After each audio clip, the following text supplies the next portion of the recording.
Afternoon, Seattle. I hope you're keeping cool today. From the KUOW newsroom, this is Seattle Now. I'm Paige Browning with a roundup of today's top stories. It's Tuesday, July 21st. 92-degree thick air settled on Seattle this afternoon. Hotter in Maple Valley and Pierce County, where Ording hit at least 96, and it was a true scorcher in Grays Harbor County, where small-town Satsop hit 103 today.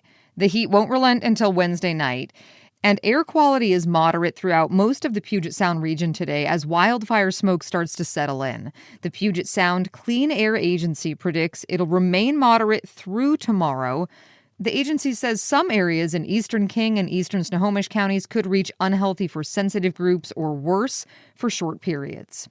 Health-related risks are highest today in areas east and southeast of Lake Washington and in Pierce County. Professor Christy Ebi researches heat and well-being at the University of Washington, and she says there are plenty of effective ways to cool down even without AC. Having an electric fan, sitting in front of an electric fan and spraying a little bit of water on yourself, putting your feet in cold water, putting a cold towel around your neck. If it's really hot, putting on wet clothing so that as that water evaporates, it can cool you down. Keeping your core temperature down is important.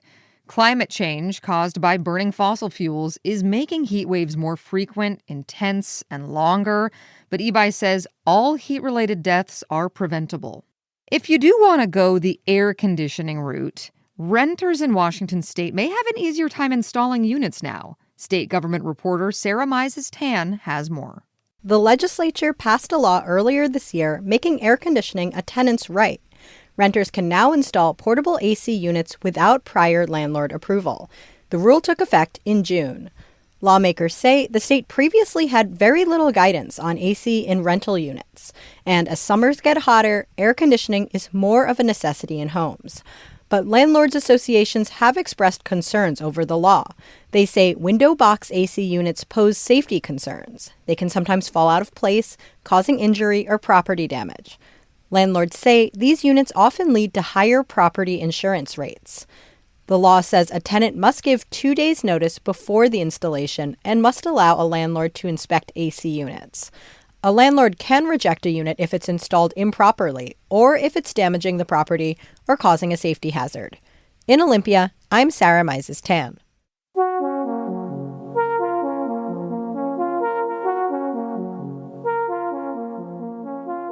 Now to the Seattle City Council, where council members passed a bill today to double a sales tax to pay for more bus service in the city.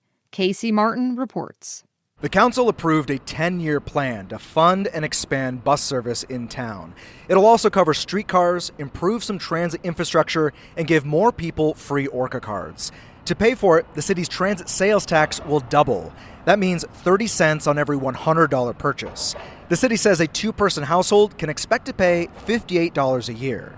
Opponents say the increase will fall harder on poor people who struggle to keep up with inflation and cost of living. And they're skeptical if people will even ride those extra buses. Supporters of the plan say transit riders are already paying a tax in the time they have to wait for delayed buses. Now it's up to Seattle voters. The transit levy will be on the ballot in November. At City Hall, I'm Casey Martin, KUOW News.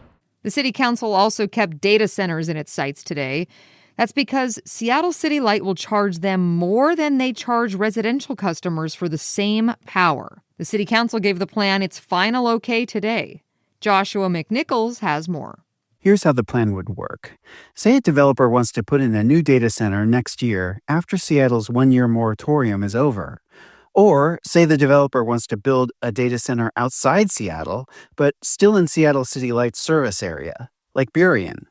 Seattle City Light will charge that data center a rate that covers the cost to develop new power sources and transmission lines. That way, residential customers won't end up paying for it through higher rates.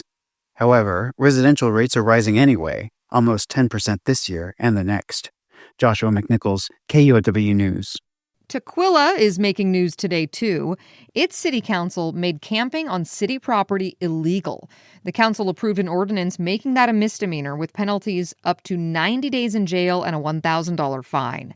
City officials say this is intended to address concerns about public safety, not to criminalize homelessness. Their ordinance cites the 2024 U.S. Supreme Court ruling that upheld an Oregon city's ban on public camping.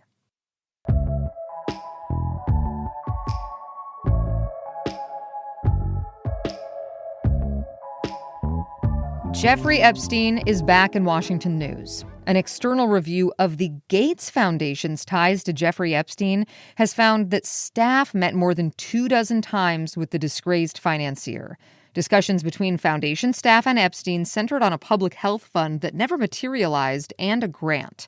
Those meetings happened even as other staff relayed concerns to Gates about the reputational risk of working with Epstein.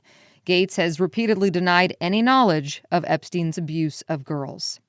Another big story to know about: no more Kalshi bets in Washington. A King County judge is blocking the company Kalshi from operating its betting business in Washington state. The Monday ruling comes in response to a lawsuit filed by State Attorney General Nick Brown, claiming the company is violating Washington's gambling laws. Judge John McHale ruled yesterday that Kalshi's business is likely to cause harm to Washington consumers and granted a preliminary injunction to halt it. Kalshi said in a statement that states don't have authority to regulate prediction markets. And finally today, a little toilet news. New public restrooms installed next to Lumen Field ahead of the World Cup are being relocated after an appeal from a nearby property owner. KNKX Murrow News fellow Nate Sanford has more. In May, Seattle Mayor Katie Wilson cut a toilet paper ribbon on 4 high-tech, solar-powered public bathrooms in Pioneer Square. The bathrooms were intended to stay there for a year-long pilot, but a property owner next to the restrooms near Lumen Field filed an appeal, arguing that they didn't meet the neighborhood's historic character guidelines. Instead of fighting it, the city agreed to move them elsewhere in Pioneer Square. Joel Miller is the public space manager with the city. It's sort of do you go through the appeal process, which takes a good amount of time, or do we just kind of work with the community members on a different agreement? Miller says the city is now considering 10 other possible locations.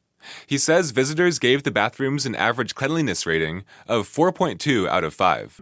I'm Nate Sanford, reporting.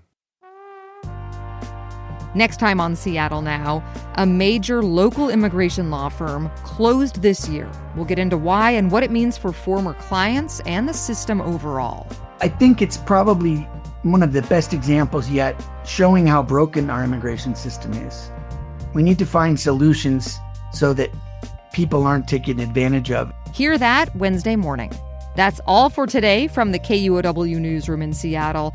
Our producer is Vaughn Jones, and I'm Paige Browning, just trying to keep our dogs cool today without AC. Seattle Now and KUOW are members of the NPR network. Catch you later.